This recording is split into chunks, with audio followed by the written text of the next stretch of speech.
제가 이 나이에 그걸 해낼 수 있을까요? 나는 늦었어.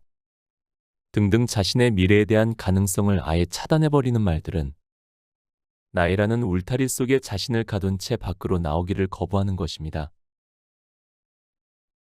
첫 번째, 20%의 사람들은 50에서 60대가 전성기. 나이라는 울타리 속에 자신을 가두지 마세요. 그 울타리 밖에는 많은 행운이 당신을 기다리고 있습니다. 70대가 되었다고 겨울만 계속되는 것은 아니지요. 반드시 봄은 오게 되어 있습니다. 좋은 운 역시 70세가 되든 80세가 되든 때가 되면 오고야 맙니다. 심지어 제가 연구한 바에 의하면 약 20%의 사람들은 50에서 60대의 인생의 최전성기를 누리게 된답니다. 제가 안타깝게 생각하는 것은 스스로 행운의 문을 닫아버리는 바람에 좋은 운이 문 밖에서 서성거릴 뿐 들어오지 못한다는 것입니다. 행운과 불운은 나이를 따져서 오고 가는 게 아닙니다. 젊어서는 행운만 누리고 늙어서는 불운만 경험할 리도 없습니다. 당연히 나이를 먹었다고 해서 자연적으로 행운의 양이 줄어드는 법도 없습니다. 가수 오승근의 경우 60세가 넘어서 부른 내 나이가 어때서 라는 노래가 전 국민의 애창곡이 되었습니다. 그는 이 노래가 공전의 히트를 치면서 인생만년의 국민 가수라는 영예로운 칭호까지 얻게 되었지요. 따라 부르다 보면 절로 흥이 나는 노래입니다. 사랑이라는 노랫말 대신 행운으로 바꿔 불러도 전혀 이상할 게 없습니다. 사랑도 행운도 사람을 행복하게 만드는 특별한 힘이 있기는 마찬가지니까요. 마음껏 큰 소리로 세상을 향해 외쳐보세요. 세월아 비켜라, 내 나이가 어때서. 행운을 누리기 딱 좋은 나이인데. 두 번째, 형제끼리는 DNA와 사주팔자가 다르다. 같은 가정에서 태어난 형제들인데도 왜 서로 다른 인생을 살아가게 될까요? 형제는 같은 부모로부터 태어나지만 각자 태어난 연월일시가 다른 까닭에 서로 다른 사주팔자를 가지게 됩니다. 살아가며 각기 다른 배우자를 만남에 따라 형제들 간의 차이는 점점 더 크게 벌어지지요. 생물학적 관점에서도 마찬가지입니다. 형제들의 DNA는 유사성과 차이점을 동시에 가지고 있습니다. 그래서 형제들 가운데 공부를 잘하는 아이가 있고 운동을 잘하는 아이가 있고 예능의 소질이 뛰어난 아이가 있습니다. 이렇게 서로 다른 유전자를 가지고 태어난 형제들이 자라면서 만나는 사람이나 환경에 따라 서로 다른 인생의 궤적을 그리게 된답니다. 사주명리학에서 형제자매는 비겁으로 표현합니다. 비는 어깨를 나란히 한다는 의미의 비견의 줄임말로 형제나 동료의 관계를 말합니다. 그리고 겁은 겁탈하다 또는 빼앗다라는 의미로 라이벌의 관계를 의미합니다. 형제를 두고 친구이자 라이벌의 관계라고 표현하는 이유이지요. 사실 형제혼에 대해 듣는 질문은 형제에게 빌려준 돈을 받을 수 있을까요? 재산을 똑같이 상속받게 될까요? 형제와 함께 땅을 사려고 하는데 문제가 없을까요?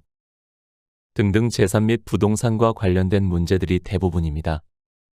그래서 재산 상속에 대해 상담할 때는 반드시 형제혼을 같이 본답니다.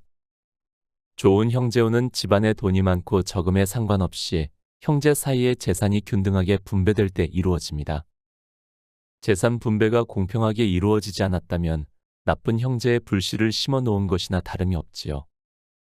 형제혼이 좋을 때는 능력이 뛰어난 형제가 집안을 몇 배로 키우기도 하고 형제혼이 나쁠 때는 사고를 수습하느라 집안이 어려워져 형제가 등을 돌리는 경우도 많답니다.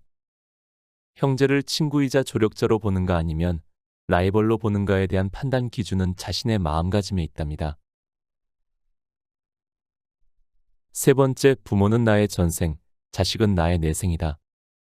누구는 부잣집에서 태어나 어릴 때부터 호의호식하며 살아가고 누구는 가난한 집에서 태어나 평생을 허리 한 번 펴지 못하고 살아갑니다. 인연법에서 가장 중요하게 여기는 것이 바로 부모와의 인연입니다.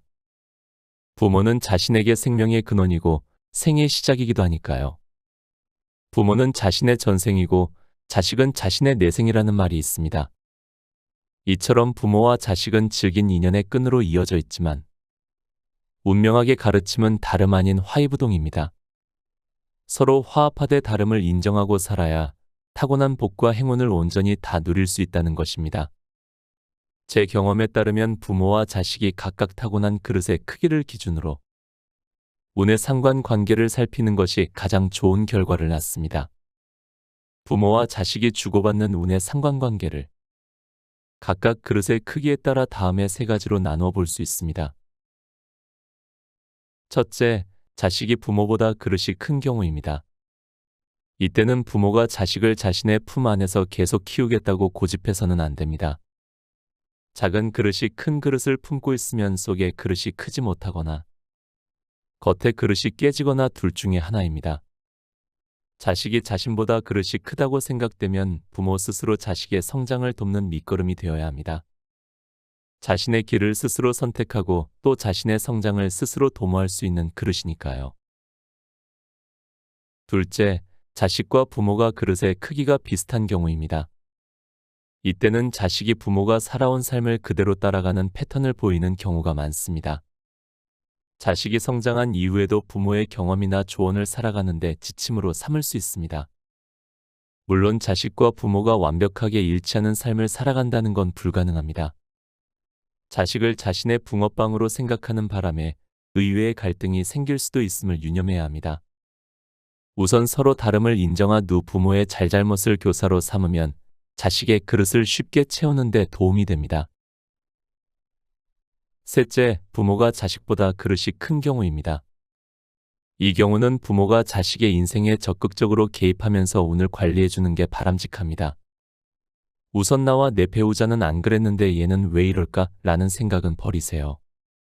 부모의 아낌없는 관심과 사랑이 자식의 성장의 필수 요소입니다. 그리고 자식의 단점을 파악해 사전에 가지치기를 해줄 필요가 있습니다. 특히 직업 선정과 배우자 선택에 부모의 역할이 아주 중요하답니다. 부모와 자식은 서로 다름을 인정하고 존중하고 화합한다면 많은 행운과 부를 주고받으며 만복을 누릴 수가 있습니다. 네 번째, 아름다운 외모와 좋은 관상은 다르다. 일전에 관상을 주제로 다룬 영화 관상과 드라마 왕의 얼굴이 차례로 방영되어 화제가 된 적이 있었습니다. 그런 영화와 드라마의 인기에 힘입어 관상에 대한 고객들의 관심과 상담이 많이 늘어났습니다. 요즘 성형수술을 통해 얼굴을 바꾸고 얼굴을 바꾸면 운이 좋아진다는 관상 성형이 인기를 끌고 있습니다. 그렇다면 정말 얼굴을 바꾸는 성형으로 관상까지 바꿀 수 있을까요? 제 입장에서는 조건부로 그렇다입니다. 관상도 우리의 인생처럼 선천적인 것과 후천적인 것으로 나누어집니다. 태어날 때의 얼굴이 생을 마감할 때까지 같을 수는 없으니까요. 사람이 바뀌고 세상이 바뀌고 또 어떤 삶을 사느냐에 따라 변하는 게 우리의 얼굴입니다. 관상은 신체 부위에 따라 보는 법이 각각 다르지만 여기서는 얼굴 중심으로 간단하게 살펴보겠습니다. 얼굴 관상을 볼 때 중요한 기준은 크게는 촬영과 찰색의 두 가지로 나누어집니다. 촬영은 이목구비가 어떻게 생겼는가를 살피는 것이고 찰색은 얼굴의 색깔과 얼굴의 각 부위에서 뿜어져 나오는 기운을 보는 것입니다. 관상은 얼굴의 모양이 아니고 기세를 봐야 한다는 말이 있는 만큼 관상을 볼 때 촬영보다는 찰색을 더 중요하게 여긴답니다. 때문에 좋은 관상가는 얼굴의 생김새가 아니고 얼굴에 드러나는 기운을 보는 것이지요. 관상학에서는 예쁜 얼굴과 좋은 관상이 엄연히 구별됩니다. 얼굴이 예뻐졌다고 해서 그 자체가 행운을 가져다 주지는 않습니다. 외모가 아름답다고 해서 좋은 팔자를 타고나는 것은 아니니까요. 다만 성형을 통해 외모가 바뀌면 운명이 바뀔 가능성은 높아진다고 봐야 합니다. 이는 외모에 대한 자신감이 생기고 대인관계가 좋아지면서 자존감도 높아지는 경우의 하나입니다. 자존감이 높아진 사람은 좋은 기운이 생기고 또 좋아진 운이 운명까지 변화시킨다는 게 운명학적 해석이랍니다. 운이 변한다는 것은 언제나 마음이 변한다는 것을 전제로 합니다. 마음이 아름다운 사람은 관상학적으로 아름다운 얼굴을 만들게 되고 이는 아름다운 인연을 불러오게 됩니다. 마음이 맑은 사람은 얼굴에 좋은 기운이 넘치고 눈도 맑게 빛나니까요. 그러고는 다른 사람의 눈에 띄어 아름다운 인연으로 이어지는 것이랍니다. 다섯 번째, 함부로 인연을 맺지 마라. 진실은 진실된 사람에게만 투자해야 한다. 그래야 그것이 좋은 일로 결실을 맺는다. 아무에게나 진실을 투자하는 것은 위험한 일이다. 그것은 상대방에게 내가 쥔 화투패를 일방적으로 보여주는 것과 다름없는 어리석음이다. 우리는 인연을 맺음으로써 도움을 받기도 하지만 그에 못지않게 피해도 많이 당하는데 대부분의 피해는 진실 없는 사람에게 진실을 쏟아부은 대가로 받은 벌이다. 법정 스님의 함부로 인연을 맺지 마라라는 글 가운데 중요한 대목만 간추려 보았습니다. 사람 사이의 인연에 대한 깊이 있는 통찰입니다. 글의 내용처럼 자신의 진실을 아무에게나 투자하는 것은 참으로 현명하지 못한 일입니다. 귀한 마음은 귀한 인연에 쓰일 때 비로소 빛을 발하는 법이니까요. 귀한 마음을 악연에 쏟아붓는다면 회복할 수 없는 상처를 입어 영영 그 빛을 잃어버릴 수도 있답니다.